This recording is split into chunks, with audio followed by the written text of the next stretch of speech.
Thank you, Ido, first for inviting me to my first ISMB meeting. I think I'll come back. So I think people forget that, cells are amazing. Think about it. In any cell, you have thousands of enzymatic reactions that occur with high specificity, and don't make as many mistakes. You would need so many organic chemists to do that. And really, when I think about life, I think about enzymes. And one of the big questions that biologists have been focusing on in the last nearly 100 years is that how do you make the link between the enzyme itself, the protein that does the job in the cell, and the genetic information that encodes this enzyme, the gene? So I think we can kind of put a date that changes the way we do things is 1995. Before 1995, very few of you in this room will remember that to try and link gene and function, you had pretty much two ways. You had the biochemical route, where you would have to go and find some kind of cells that does a lot of the function you're interested in. That's why you have papers where people would get, pigeon heart or mung bean, and then crush it, and then purify the enzyme, and then try and get the N-terminal sequence, and then get the gene, and it would take about 10 years to clone the gene.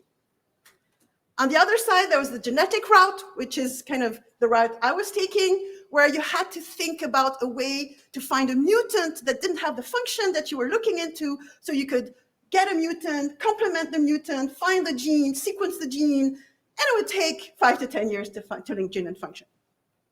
And all this knowledge is gathered kind of in databases where you have a lot of this community here. The biocurators would capture all this experimental knowledge and link the sequence to the function by capturing the paper, first by Amos Bayrock when he created SwissProt, and now it's become the UniProt that all of you use. But then 95 happened, and that totally changed the way people think about linking gene and function, to the point that people have forgotten the other ways. The revolution is really the sequencing of the Haemophilus influenza genome, which is the first bacteria that was sequenced totally. There were a few viruses sequenced before that. And pretty much we entered the genomic era, and there were like a few technical revolutions that has allowed us to pretty much get the sequence of a microbial genome in 5 minutes. And now we're kind of only looking at genomic data when we want to try and link gene and function, because we go back to the fundamental of the genetic code that you can predict a gene from the DNA sequence. And I recommend this paper from Stein, of 25 years old, that really puts the foundation of that. How do you predict the gene? How do you predict the start? How do you predict the codons? And then you can predict a protein. I'm going to consider that that is done correctly, even if it's still a challenge for many fields, including many eukaryotes. But in bacteria in which we work, we can kind of predict protein sequence from DNA sequence, except the starts. So now, when you look at UniProt, only a very small fraction of UniProt has actually been predicted. The function has been predicted by an experimental method. Most of the function in UniProt today that have EC numbers and names have been predicted computationally. And they've been predicted by sequence similarity. So pretty much you take your new genome, you predict the protein, and you ask, does my protein look like another protein for which the function is known, or does it not? Okay. And to do these, does it look like, you can use a lot of different tools. You can use BLAST, you can use HMMs, you can use machine learning, and we'll get into that later, but it's pretty much this simple function. And then what we do is we transfer the annotation from the known, the protein that's been experimentally validated by a guy in a lab and captured on UniProt, to the unknown, which is the protein in this new genome. But for me, and this is one of the major differences I found talking to Ido every day, this protein is not unknown. It's just not transferred yet, okay? And that's where I make a very big difference. And to this audience, if I can get just one thing in your brain today, it's this, is that finding protein function can be separated in two very different problems. The capture and the propagation of the known knowledge, getting the experiments in the database, and then transferring the annotation from the experimentally validated one to the unknown, or figuring out the function of the true unknowns, the protein families which we have no experimental data whatsoever. Okay, so let's think first about the first problem, predicting function from the existing knowledge.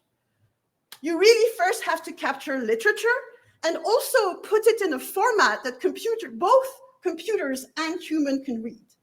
And that's why you have a gene ontology cozy next door. They do just that.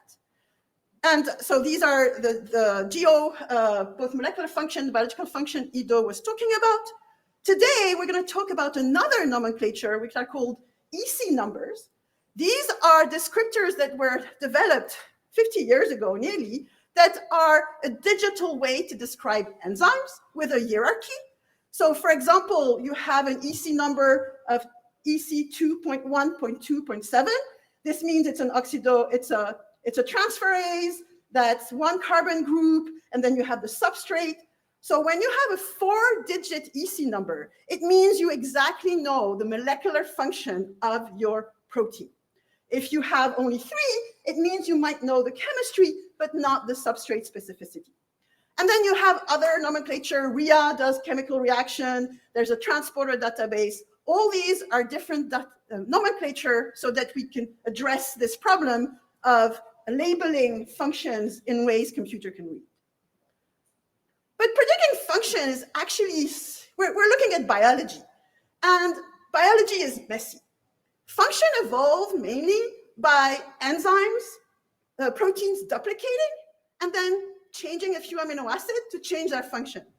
So what we have in the protein function world is all these paralogous enzymes. They came from the same ancestor by duplication, and they've mutated to change their specificity. So now they might look like another group. So the green group might look similar in sequence to the red group, but their function is different. And this is a huge problem in function, in this first problem, transferring known function. I could give a whole talk on the issues that happens when you're trying to transfer functional annotation. There are the false unknowns. The paper has never been published. Or the false knowns, you're transferring the annotation from a paralog, but it's wrong. And this is over-annotation of paralog is a huge issue. It's not like a few percent. It's 80% of any given family that's wrong. There's 2 seminal studies, one by the Babbitt Lab in 2009, working on one superfamily of proteins and showed that around 60–70% were labeled wrong. But a more recent study by the Enquist Lab that I really like, they really, you would think that in 20 years would have improved. No, we haven't. It's still a major issue. In this example they looked at, about 87% of the annotations were wrong. This protein has a 4-digit EC number label, but it's wrong, okay? The people in the community know this very well. And I just saw Jane Thornton in the big talk this morning. She has been really instrumental and a leader in this community. She has been instrumental in developing methods, both structure, sequence, different types of combination of both, to really separate superfamilies into subgroups where you can propagate the EC number correctly. And in my lab, we use a lot a tool that has been developed both by Babbitt and Gert, which are sequence similarity networks, where you have the family on the right there are colored based on their functions, the ones that are known, the ones that are unknown. What you don't want to do is transfer the annotation from one color group to another color group. And that's what most algorithms today are doing, okay, by default. In my lab, we spend a lot of time trying to combine different types of bioinformatic evidence to separate these subgroups.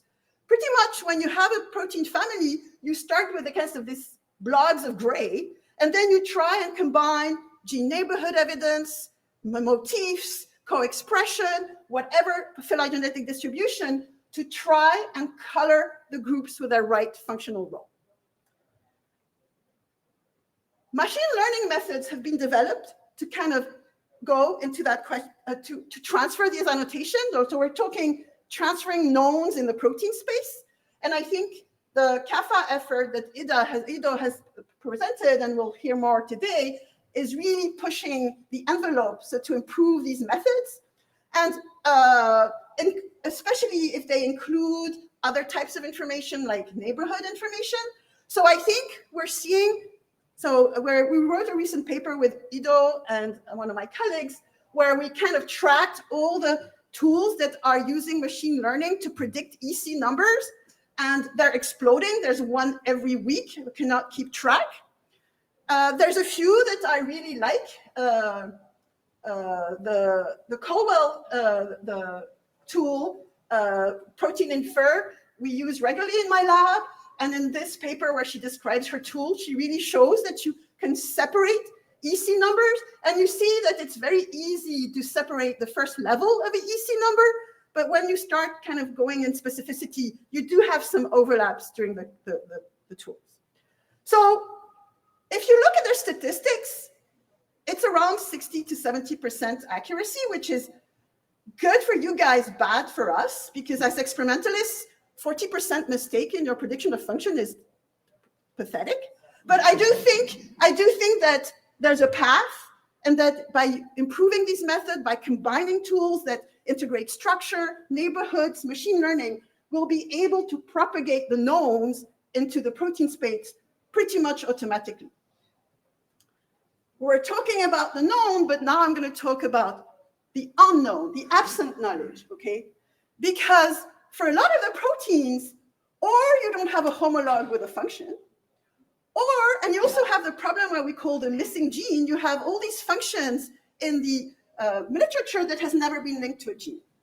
And so this is the second part, discovering new knowledge. This unknown, so that's one thing that we kind of had to learn between communities. When I talk about unknowns, I talk about these unknowns. When Ido talks about unknowns, he talks about the unknowns that I call knowns because they're just propagating the knowns, okay? So these are the ones for which we have no data. We don't know what the functions are. And if you go to the best curated organism, like E. coli, it's about 30%. It's somewhere in the bottom there. But this is an average of I don't know how many thousand bacteria. In general, it's about 50% of the genome, sometimes 70% of the genome. We do not know the function, okay, at all. So in the microbiology field, we're pretty in a bad state, okay? In the model organism, that's another thing I learned interacting with the gene ontology guys. They're doing much better. They've had funding for 20 years. They can claim that 70 to 80% of their proteins, they know the function, but that's about 10 organisms on Earth. When you go away from that, this is where you are, okay? So how do you go about that? How can you solve this problem? So let's talk a bit about some nomenclature here. So the missing gene problem, you can have a globally missing gene, a gene that's not known in any organism, or you can have what's called locally missing genes, genes that are known in E. coli. You know the same pathway is in B. subtilis, but then it's another enzyme that does not look like your E. coli enzyme that does the job. It's called a non-orthologous displacement. And there again, Janet Thornton is a leader. She's really written a review last year that you should go and read, Enzyme Function and Evolution Through the Lens of Bioinformatics. She explains how different families of enzyme can evolve the same function, but they're not homologs. So my lab really tries to addresses all the things in red. Can we find globally missing genes, locally missing genes? Can we link them to some kind of family? Can we focus on the genes that are highly conserved and unknowns? Can we discover new chemistries? Can we clean up the paralogs? That's pretty much what I've been doing the last 20 years. And we do it by combining data mining and experimental.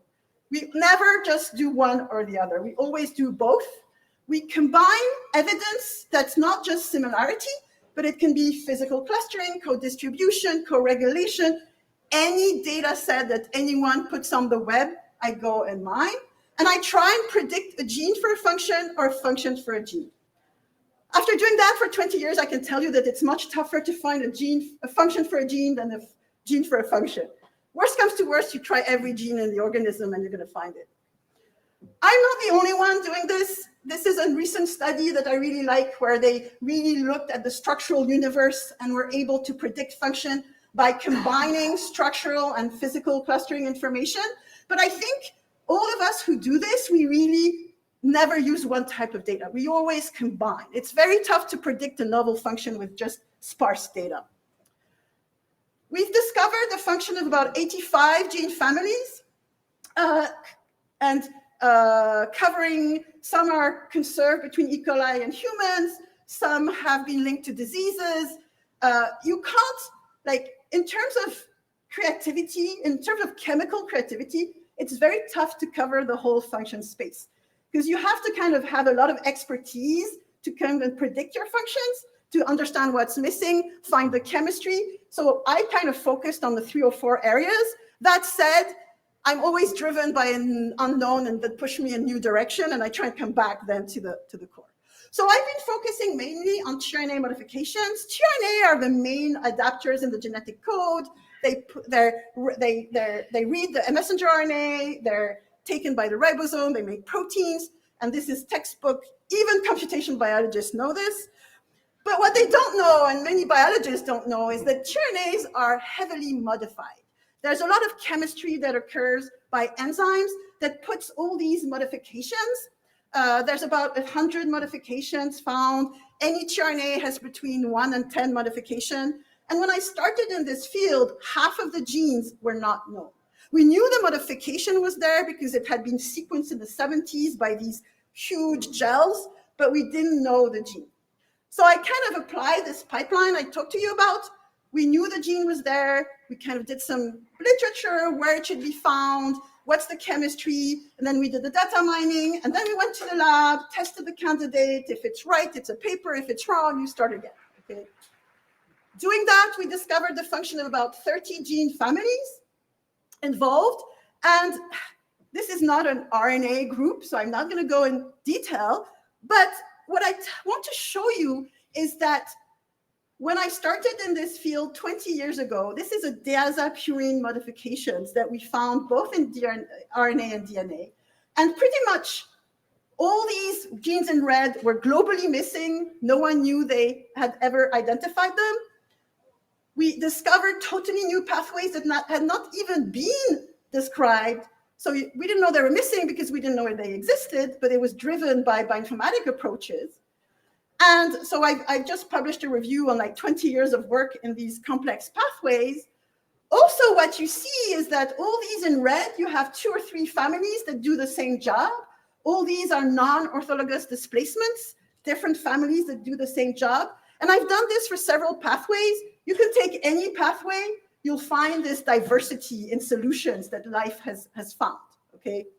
And then you have the paralogs.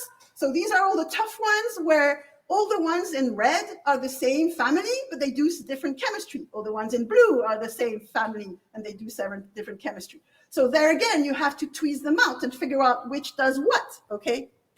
So as a theme, I tell you, it's very hard to figure out function, okay? So yes, you guys are only at 60%, but it's okay. But we need to integrate all these type of tools and all the biomedical knowledge to kind of get there. It's hard. And each time I give a talk, people ask me, do you need to do all that work?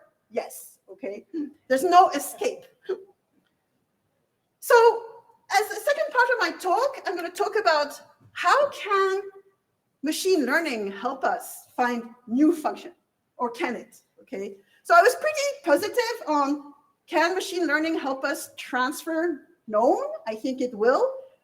I'm going to give you the spoiler right now. I don't think machine learning can do the unknown right now. It's very far from it, and I'm kind of going to prove it to you. So for this, I'm going to use a modification we worked on that is called T6A. It's a very conserved modification. It's found at the heart of every organism. If you don't have T6A, you're not living, okay? The few organism genomes that don't have it are actually mitochondria in the making. They have to import the genes inside. This is position for this modification is at position 37. It's just before the coding anti-coding interaction. It's very important for frame shifting. If you don't have it, it can be essential in a lot of organisms. And when I started in this field, there had been a pathway proposed in the 70s. So that was the biological knowledge that was known. It was ATP dependent, CO2 dependent, threonine dependent. But 30? No, it's 20. It can't be 30. 22. Yeah, it can't be 30 minutes. No. Yeah. So we used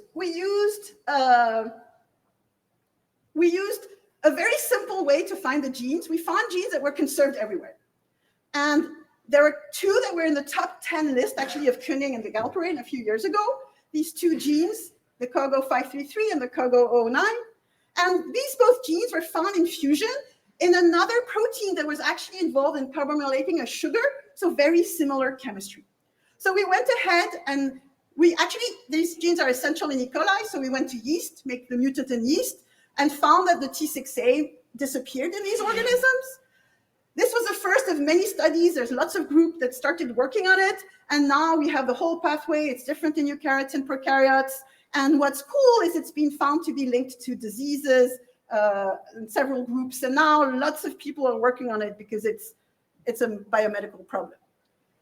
From the beginning, I found that YCIO is a paralog of, so the first enzyme of this pathway, let me back up. The first enzyme of the pathway just takes threonine and carbonate and makes this threonyl carbamyl adenylate, okay? And this enzyme, TSAC, has a paralog in 30% of the genome, YCIO. YCIO looks very similar in sequence to TSAC.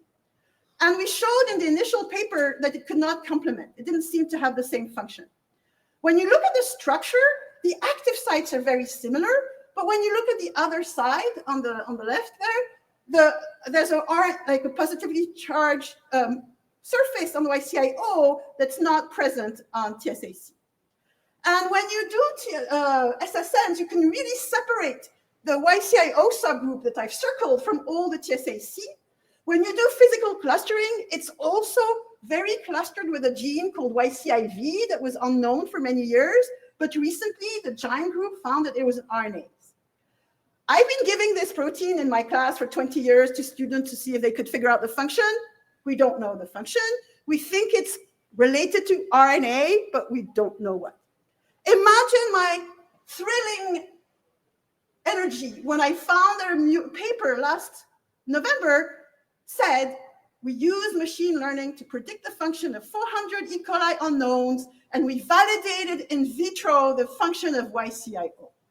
The paper I had been looking for 20 years trying to figure out the function.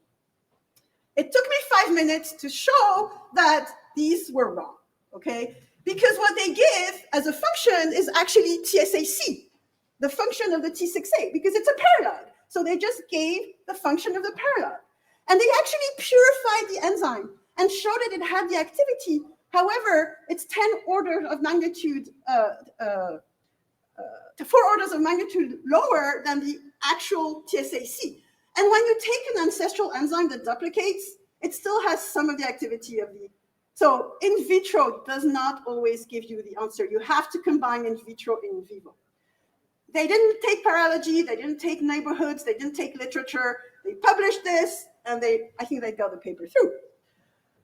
When you look at their other validated, the two others, one, YDGM, so when you do forensic, so they predicted it was a phosphoacetate hydrolase in vitro, and they validated it.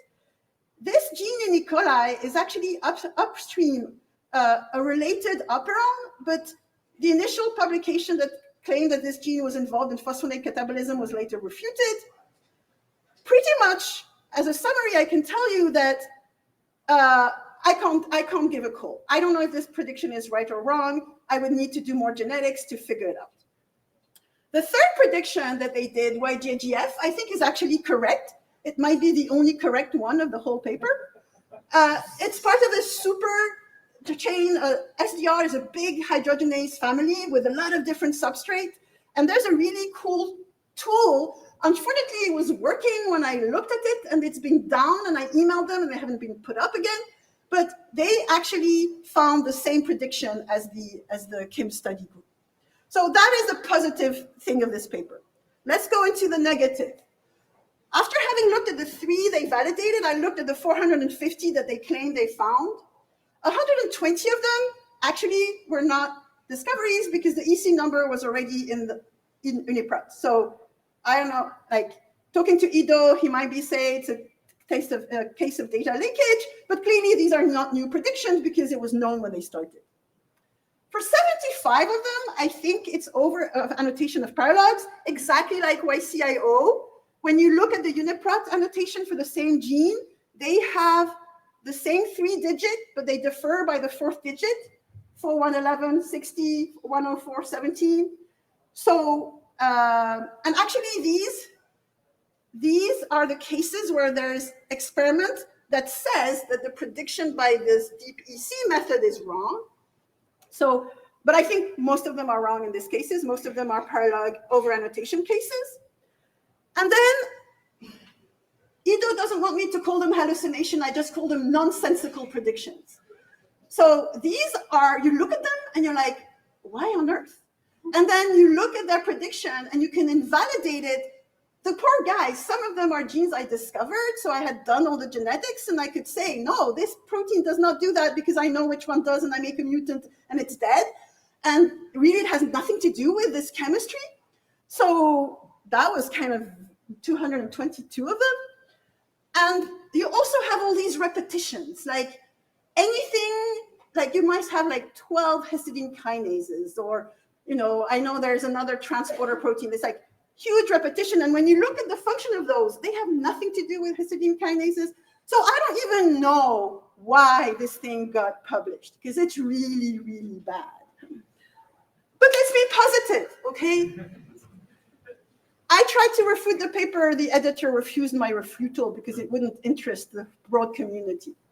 So that's why I wrote this paper with Ido and Raquel, which we just put in bioRxiv here, where you have all this analysis that's done in depth. We'll see if this gets published. So I do like, so unfortunately, this Kim paper, I think, doesn't reflect the community because you have really good papers out there that try and predict the function of unknown. The Lucy Colwell paper that I've mentioned before did exactly that. They not, because one of the problem is most of the methods that use machine learning focus on well-defined training sets and take away 10% and see if they find it. But when you look at real unknowns, which she did in this experiment, things that had not been in the training set at all, you see that if you look at the 1-digit EC number, you're not too bad. But if you try and look at the EC level 3, you can't predict. You don't have the specificity to really know what the substrate is for these enzymes. You might be able to say it's a dehydrogenase, it's an aldolase, but you're not going to be able to figure out the function.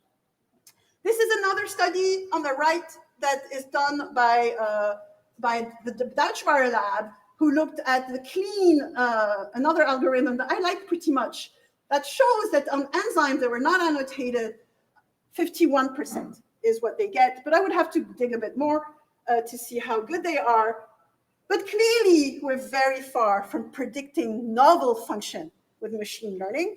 And we have to go back to the drawing board and say, how can we improve the methods to be able to do so? And I think that's now what we're going to do. I have this ideal pipeline where you combine every types of evidence, and you put both machine learning and my brain in the process, and you might be able to find a prediction. And I've put kind of a few lessons learned, but the one I really want to finish on is that it'll take a community effort. That's why I accepted the invitation to come here, knowing that I might be a bit provocative in my talk. And that's why I've been putting together this community that we call ProKIC, Protein Knowledge Integration Community, where we're trying to put all these communities to work together and solve the protein function problem. I've been able to do this work really with a network of collaborators, and I want to highlight Raquel and Ido that we did the work on this deep EC transformer method. These are the current and these are the past members of my lab, but Yifan Yuan, did his PhD in my lab, went to MIT, and came back as a scientist and helped us with this paper. And I want to thank funding and you for your attention. Thank you. And I left on purpose time for questions on purpose. Okay. So first question. Hi, great talk. I am curious why you're referring to this problem of function transfer as a paralog problem when it can it not be a problem for orthologs as well? So I don't say the transfer problem is a paralog problem. I say a lot of the mistakes are a paralog transfer problem. Okay. So that's what I'm saying. I think transferring function is an ortholog problem and correctly identifying orthologs. But a lot of the mistakes you see is because they've been transferred between paralogs and not true orthologs.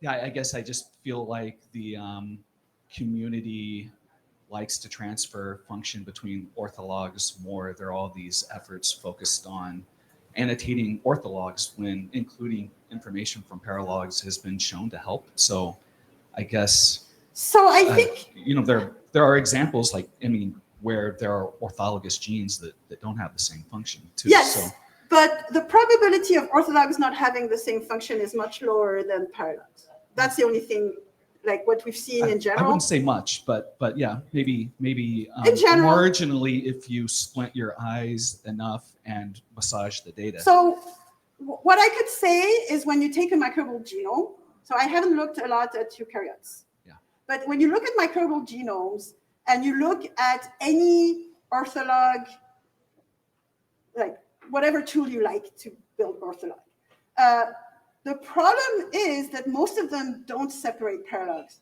well. So you really have to find an orthologous tool that will really focus on orthologs and not paralogs. And if you do that, like if you take isoleucyltRNA synthetase and look at it in the orthologous group, they're well annotated, okay? So if you look at one where you have a lot of paralog groups, it's a mess. So I'm always cautious with people who say, oh, it's an ortholog and it's not the same function, because when I dig into it, I find that they're not orthologs, they're paralogs. Yeah, great, thanks. Thank you, that was a very interesting talk. You talked about the problem of massaging sequence similarity networks to get the clusters right. Yes. And you also mentioned in passing histidine kinases, which is the bane of my existence. Okay. So they tend to all end up together because it's easy to recognize from the transfer domains what you have in a component system.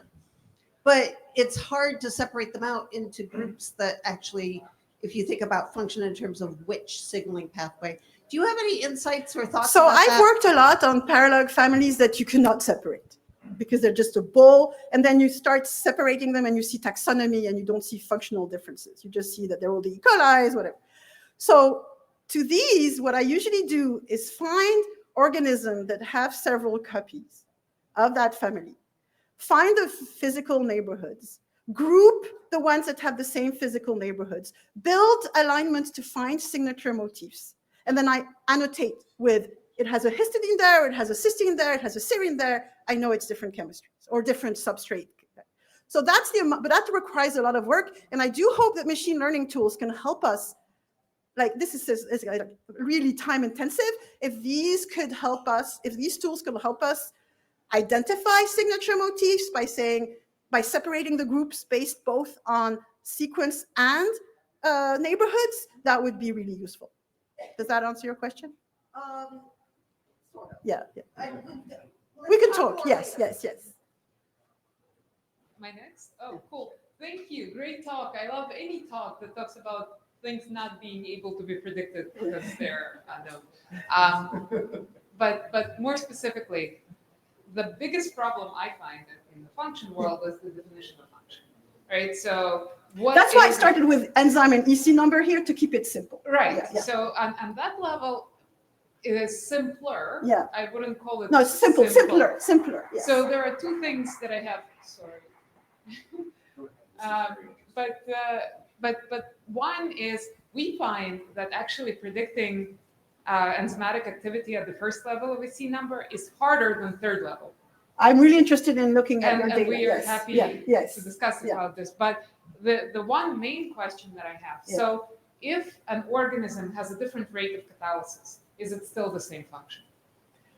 So what I try, so when I define function, and I think I didn't do it here because I wanted to kind of go to the meat of this, but every scientist have their definition of function. Sure. So when I start talks usually on function, I say my definition of function is a validation of both enzymatic activity and biological function. So I want to make sure that when I make a mutant or I do expression, this mutating this gene has an impact on the biology I think it's impacting. So if the rate is different, but it's still impacting the same biology, I will say it has the same function. But if it does not, if like you say this is an enzyme and it's the third step of glycolysis, I make the mutant, glycolysis is dead. If there's rate differences between the two that are species specific, that might tell us something else about biology, but at my definition of function, I'll say they have the same. But this is my definition. But like, you're saying this, right? So you're saying... I'm saying that the biology and the chemistry have to be validated. Right, but if you, the way you validate, the way we validate it generically is by killing things, right? Killing things or complementing things or, so, but if you include a mutation that reduces catalysis and kills the functionality, is that still a protein of the same function, right? So if you think about the yeast version of the same protein that a human has at different rates of catalysis, that's kind of like introducing a yeast version into human and no longer getting the functionality that we had before. So I think you get to a level of like detail that is interesting in terms of biology, but if we could get already the general function right, then we can focus on that question. Yeah. Hi, great talk, really interesting. I have a really quick question, which is I've just done a lot of work on thinking about the annotating of genomes of non-model organisms, which entirely relies on similarity. Yes. Yeah, exactly. Bioinformatic approaches, no experimental validation. And I was just wondering if you could choose, and you have a new genome sequence and whatnot. Would you rather have a genome with no like official annotations that haven't been experimentally validated, or would you like that genome to be annotated with predictions that haven't been validated and then could go on to... I think the homology-based automatic prediction tools are good enough that 60 or 70% of your proteins are going to be well annotated based just on HMMs or marker, whatever. But then there are the ones who are going to be iffy, and these are the ones you have to try and get out of the pool by anything that does not make sense. You find a function, but the rest are not there. You find a function, but this bug doesn't do it. Like all these, you have to go and look at them because the similarity methods might be wrong. But 50 or 60% of your similarity homology-based methods are going to be good. So you have to do a first pass by similarity and then really dig in to see which ones make sense and which ones don't. Thank you.